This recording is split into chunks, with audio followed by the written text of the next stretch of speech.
Hey, survivors. Seth Yates, day 203. And this is a very special happy birthday edition to a very cool person in my life. I'm going to tell you a little story about this young lady and her daughter and how they came into my life kind of accidentally. It's kind of a funny story.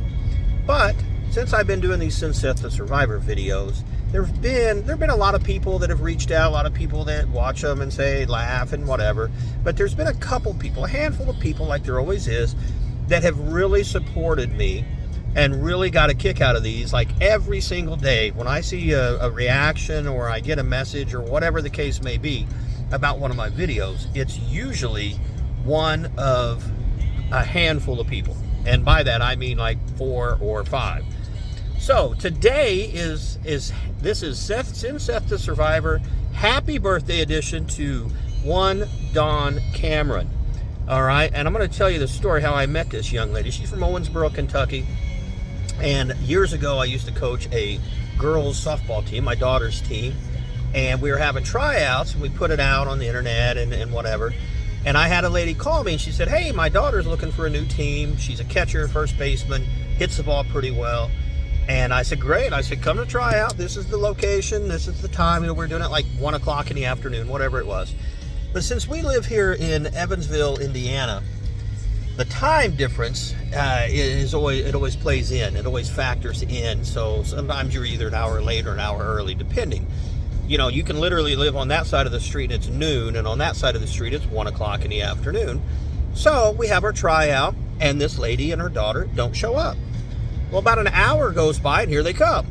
And it was because of the time change. So, and she's like, well, you know, I hope you don't care. I hope you don't mind. We're sorry we're late. You know, we'd like to try out if possible. Her daughter gets out of the car. She's like Paris. Her daughter's Paris. Her daughter's like 6'2", very tall.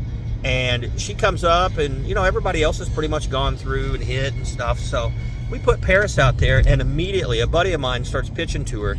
And she's just boom, boom, boom, just laser beams.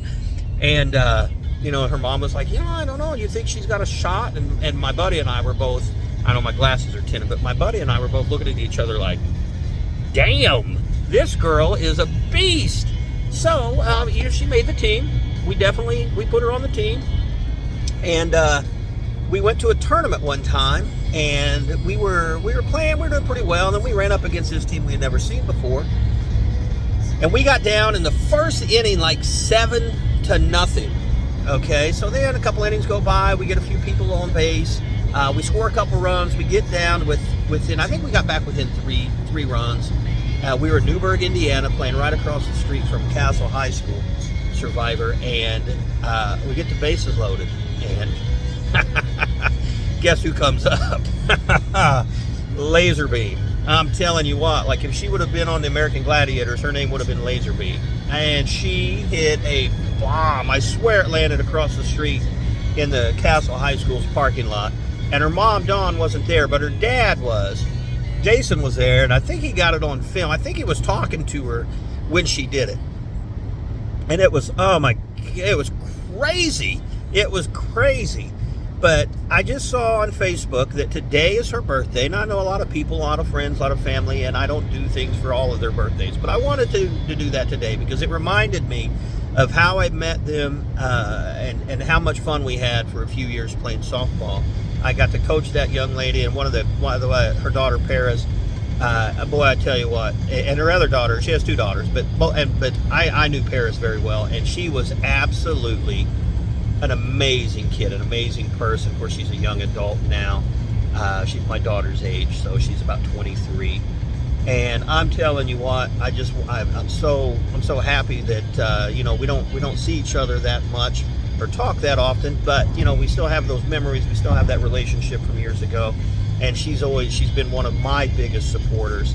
So I just wanted to send a shout out to her, Survivor, and include her, and recognize her as part of this little endeavor that I'm doing to get your attention. Survivor, I love you. Happy birthday. You know, and just speaking of birthdays, I do realize that I missed Jeff's birthday on November the 4th this year. That would have been a big day for me to do a video. I do have Jeff's tribute video in the works, and that is coming. I'm sort of sorry I didn't get it to you on day 200 like I promised, but it will be included in the mix. And also, I've been talking to an ex-Survivor player who's doing some stuff on the side, doing a little side work, little shows that he's producing himself. And I had a little discussion about it the other day with him. I'm not going to give too much away. But on the next round, I may be included in that, and if so, I'll definitely send you a video or two about that. That will be a lot of fun. Survivor, day 203 is out. I'm driving over here, getting ready to sell a house, and I'm going to see you tomorrow on day 204.